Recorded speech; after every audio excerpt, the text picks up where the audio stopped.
What makes the folks in stands act nasty? What made that guy call me N-word? And then what made another guy, while I'm getting in the dugout, what made him throw a big bag of peanuts at my eye? I'm out, sitting on the beach in San Diego. Oh man, why ain't you out hitting in the cage? Because it's December. That's why I'm not hitting the cage. Oh wow, he plays hard. Yeah, I play hard. There's no other reason to put on my cleats. Once the cleats go on, I'm ready to play.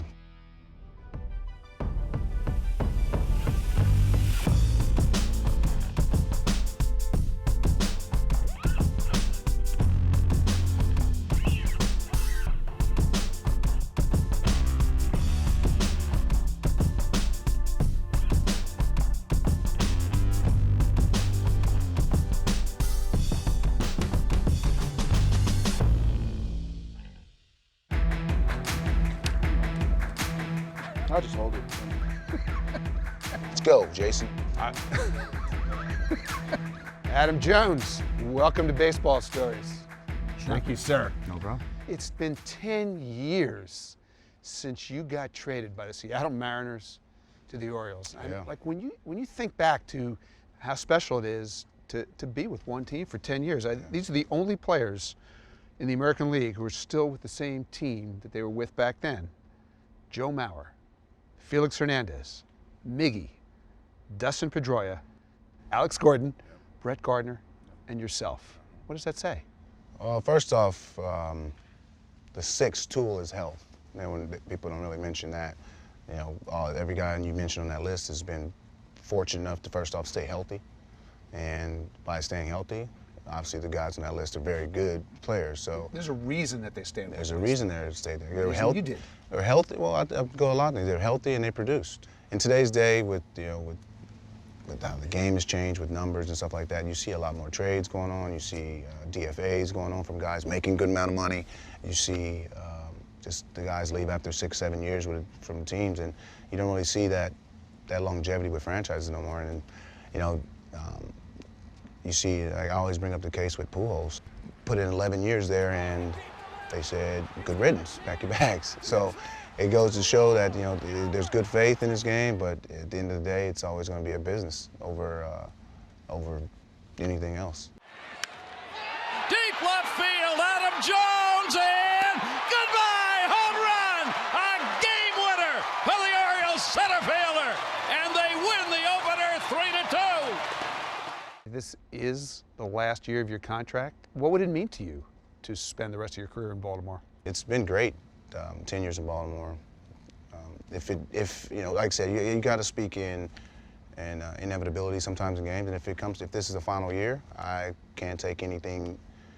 There would be no hard feelings. I mean, how can you? The team let me play for the franchise for 11 years. Who can be mad about that? So I take it all in stride. I'm older. I analyze things a lot better than I used to. I try to just think a lot more than I did. Obviously, I got kids, so it's not just about me. It's about my wife and my kids. This decision will not just lay on my shoulders. Obviously, just for the sake of accuracy, it's not just you in the last year of your contract. We got Manny Machado in the last year of his contract. Britton on the last year of his Zach contract. Britton, Brad Brock, Buck Showalter, Dan Duquette. You can't keep them. The thing is, you can't keep them all. So who do you keep?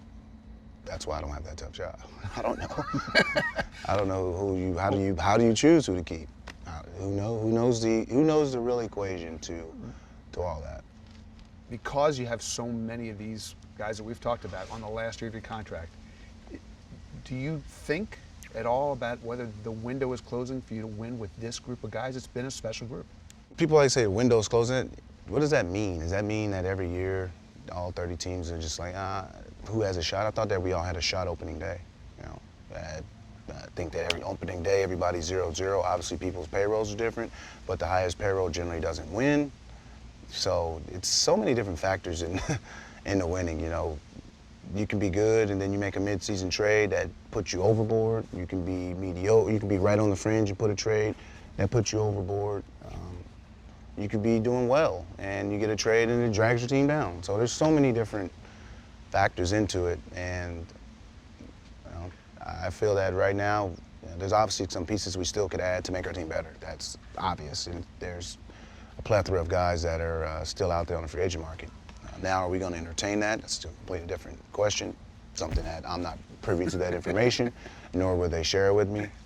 So I'm just saying all I can do is control what I can control, and all I can control is going out there playing Centerfield hard.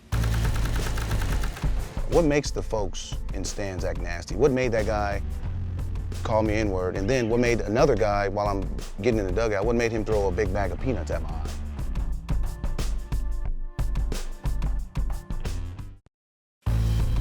A sizable percentage of the Fenway fans coming to their feet to acknowledge Jones, not as a visiting player, but as a human being who should not have had to hear what he heard last night. You know, your really memorable moment from last year, obviously not quite as upbeat, and that was at Fenway. You know, the Reverend Jesse Jackson called this your Jackie Robinson moment.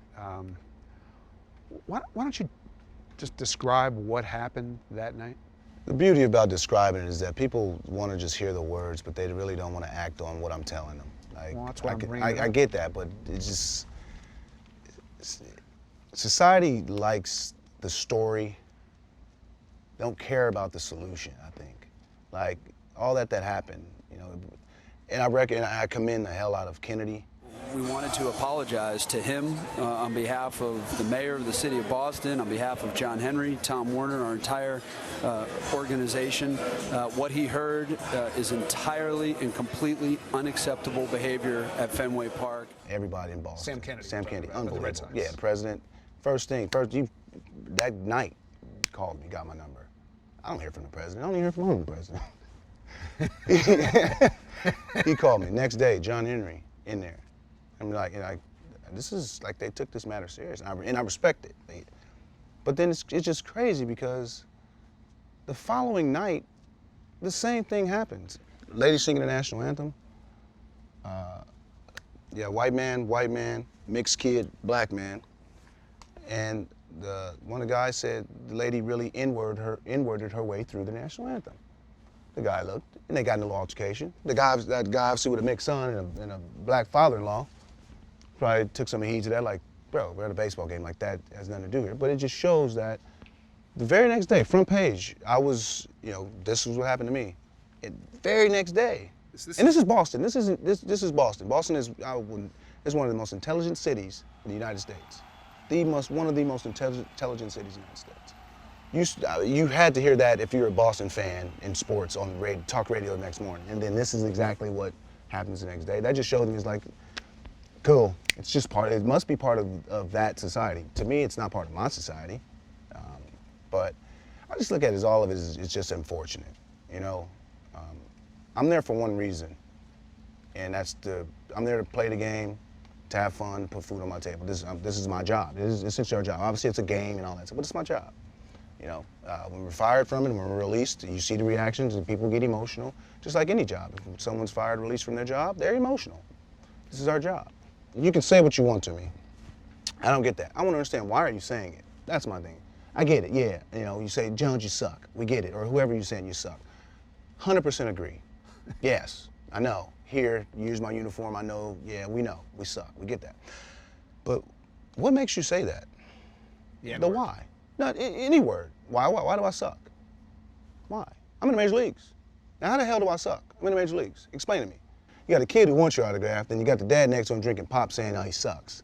It's kind of an oxymoron to me, or just a moron. But, Yeah. But my thing is, what makes the folks in stands act nasty? What made that guy call me N-word? And then what made another guy, while I'm getting in the dugout, what made him throw a big bag of peanuts at my eye? Now, what if he hit? Now, that's the part nobody wants to talk about. If he hit me in the eye and cut my eye, then what? Sue the Red Sox and I own the Red Sox? That'd be a great job. You know what I mean? That's what it would lead to, because, well, I'm gonna sue that guy? Yeah. No, but someone threw a bag of peanuts, full bag, directly in my face, at my face. Now, if that just, I had no glasses on, so if that was to scratch my cornea, you've seen it. Orlando Brown in football gets hit with the flag years ago. Yeah. Can't play in the NFL no more. That's his livelihood. How else does he earn money? What do you do in that situation? That's what I'm trying to get on, is what makes the act like, but what makes the individual just go to the next level? Well, That's where I've tried to create dialogue, and like I said, Kennedy and Mr. Henry were unbelievable in the efforts of the dialogue. Like, this shouldn't happen in baseball stadiums. No, but like the question is why? And get it. Most white people are going to be at the baseball stadiums. Most white people are going to have closer seats and easier access to you. I get all that, but does that still mean they can just degrade an individual just because, I'm 0 for 4 tonight? Really? Well, you've had a year to contemplate this almost, right? And I do feel like you initiated a national conversation about race in sports. Well, it's a conversation that's been going on and on and on and on. There's never been a solution. The solution's never been exactly right. But the solution's never been really discussed. I'm not a person to say I want all black players to play baseball. Hell no. If you're not good, you're not good. I don't give a damn what color you are. If you're baby blue and you can play, I want you on my team. I don't care what color you are. The thing is, create opportunity for everybody. Sometimes in life, the playing surface is not even in life. Some people are born with 2 kings. Some people are born with a 3 and a 5. It's all about how you play it. I mean, you've been very vocal about this. Very. I mean, you have said baseball is a white man's sport. Right. But in the context of it, the way you put it, that baseball's a white man's sport. You're saying that like you can give me only the white context. people play baseball. No, only you white can people. give me the context. All the Any way owners. you want. All the owners. Our owner is Greek, so you can take that out. Artie Moreno is Hispanic. Take that out. The other ones. Presidents. General managers. Right. Vice presidents. Right. PRs. Community relations. What colors? Managers. There's obviously Hispanic managers, we know that. Right. But not enough. It's not, you can't even argue. You can't. So therefore, when I said that, oh man, you're a racist. I'm not controlling the narrative, man. I'm just telling you what I've seen, and I've been in the bigs for 12. This is going on my 12th year. I've been in the bigs. So people that try to like debunk that is like, so you've been in the big leagues, so you've seen it. I didn't know that. I didn't see you. I don't. Let me sign. Can you sign my card, or can you sign a card for me? Because I don't know who the hell you are. But it's the world we live in again. But sheer numbers will just show you. Front office is generally white, and it is what it is. And that's been the way. I mean, that's all sports. That goes around all sports. But then if you look at the people that control the social media for the team, and these are the ones that don't get paid nothing. They control the social media, the interns. What nationalities do they generally be? And I seen an article. It was from 2013, so obviously it needs to be updated. But it showed the Hispanics, Asians, and blacks do more of that running work. The ones that the ones that got the nice desks are generally white. Ideology is white in baseball. Yeah. When you go to a baseball stadium, there's say 40,000 people there. How many people are going to be white? I don't know the exact number, but how many people? I've looked around those stands many times. How many It's people? an easy answer. It's how many going to be white? Yeah, it's 90. You've worked the media a long time. When you sit in the booth and do the media post game, how many microphones are in someone's face that are black? Right now, we're sitting here. How many people are black or minority?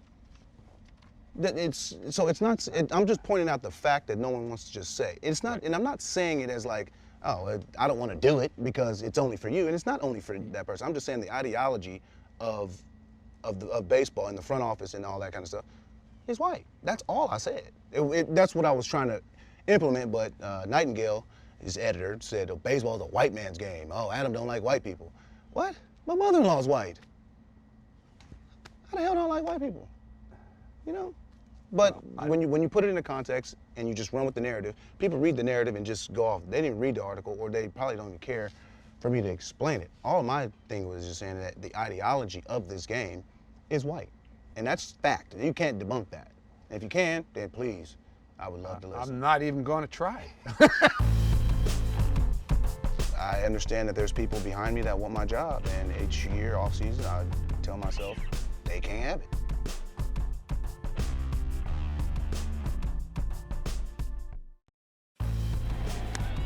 Up towards the gap, Jones over again. Can he do it? Diving! Adam Jones makes the catch! Spectacular play by the Orioles center fielder. You've made it clear that whether you're here, whether you're somewhere else, you want to win. But yes. You know, it's funny, last year, you did win yes. in the WBC. And the U.S. has a WBC title. You know, you got a taste of winning. You're one of the faces of that team. What did that mean? That was hyped up, ready to go playoffs immediately. So, and I've been to playoffs, so I've seen how everybody is amped up, and you times that by you got, you know, some of the world's best players on Team USA and Dominican. Every team was good. Everybody was hyped. There's fourth of the tournament. Shows the emotions that I think that the world got to see, that the people of Masson, the people that watch the Orioles on a daily basis gets to see from me. Now, all the different markets in the world got to see that. But the Orioles fans were like, he does that every day, so, you know, he plays like that every day. But the world got to see. Exactly Like, right. oh, wow, he plays hard. Yeah, I play hard. There's no other reason to put on my cleats. Once the cleats go on, I'm ready to play. Yeah, you love it. And you also made probably the most memorable catch of your career to rob your man, Manny Machado. Get well out to right center field. Jones still on the move, running out of room, and he makes the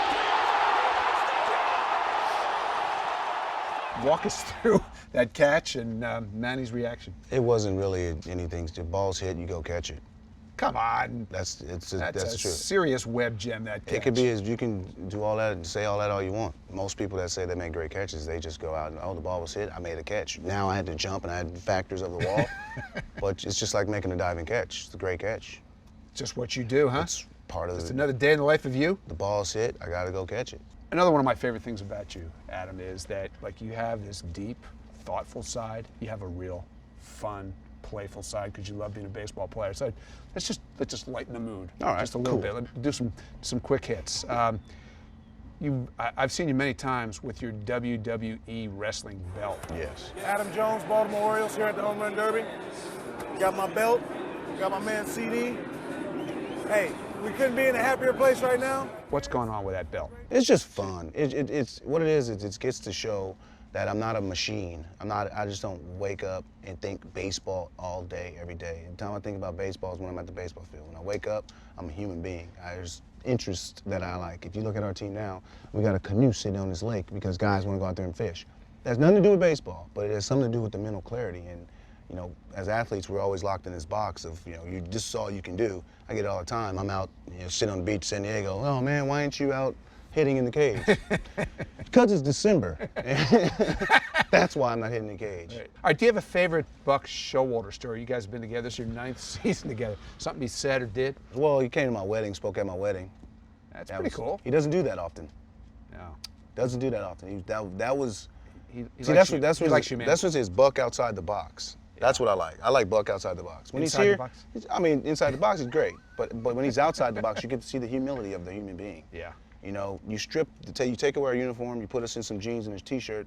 Now that's Buck Showalter, the human. You put a uniform on, all right, that's Buck.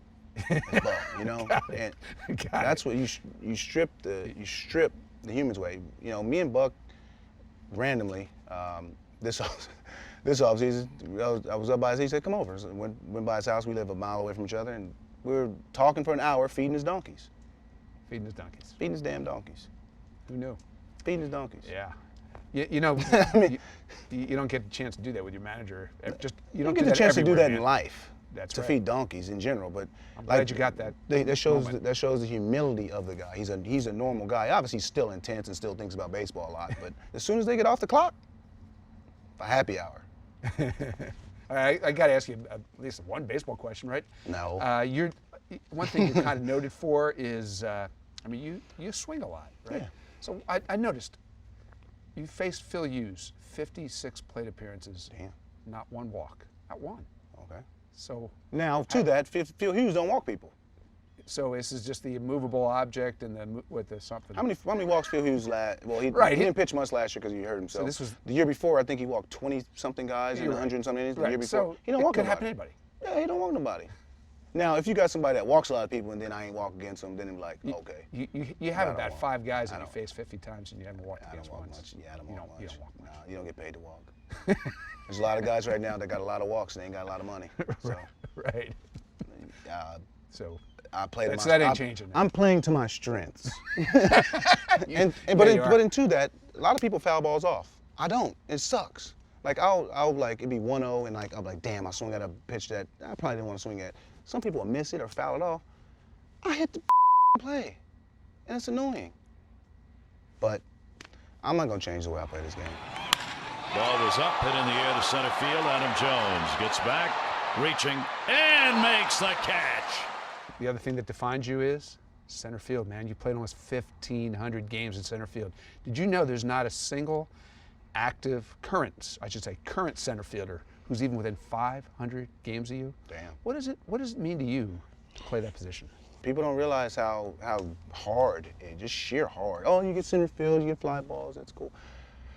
I want to do a study to just get people just to run out to center field and back. No balls hit to you. Just run it 9 times. Just run out and back, and just see how you feel. Mind you, you didn't have an at bat. You did nothing. You just did that. It's a long way. Is that your point? It's a long way. It's good aerobic for you. Every day. Yeah. The same distance every day, home and road. Center field is the center point. Now at Camden Yards, right field is first base line. Markakis, he'd take two hard steps, cash it in, and I'm like, dang, you lucky. I at least got to go to second base and then walk it out. But it's just been humbling, man. I've put myself in good positions with health, with diets, and ultimately, at the end of all that, I've produced. I understand that there's people behind me that want my job, and each year off season, I tell myself they can't have it, and that's the force that just pushes me. And it's humbling. I know I'm the only center fielder with that many games. I know I'm the only center fielder with 10 years, especially straight. Yep. That's humbling. The center fielders who put up numbers, who win Gold Gloves, and go out there every day for 10 years, those are iconic players in the game. That sounds like you. I don't know if I'm on that level. I'm a straight icon, but 10 years in center, a few Gold Gloves, a few All-Star games. That's pretty cool. Whenever you put it like that. You look back on it, you've had a pretty cool career. So far, it's been good. And Joey Votto put on a signed pair of cleats. I got to play till I'm 40, or it's a bust. All right. You play till you're 40. He's like, I'm 35. I'm like, oh damn, you're almost there. I'm a lot younger than you. You got to play first base too. But I just want to play as long as I can. And the guy I'm trying to model myself is Torrey. I know the inevitable. If I want to play till I'm 40, the inevitable is I will be moving a different position. My goal is to be in center as long as I can, and then obviously understand and respect that, pass the baton to the next dude, because I was a young kid who got the baton passed to him. The longer you play, the better the game of baseball is for it. Thank you. I appreciate that. You're fun to watch. You're fun to be around. You're thoughtful to be around. Just many levels to Adam Jones. Of why we wanted you to be part of Baseball Stories. So thank you, man. I appreciate it. Thank you. Thanks for letting me digging into my brain just a tad bit. How many people get to dig into it? That's what we're here for, pal. Thank you.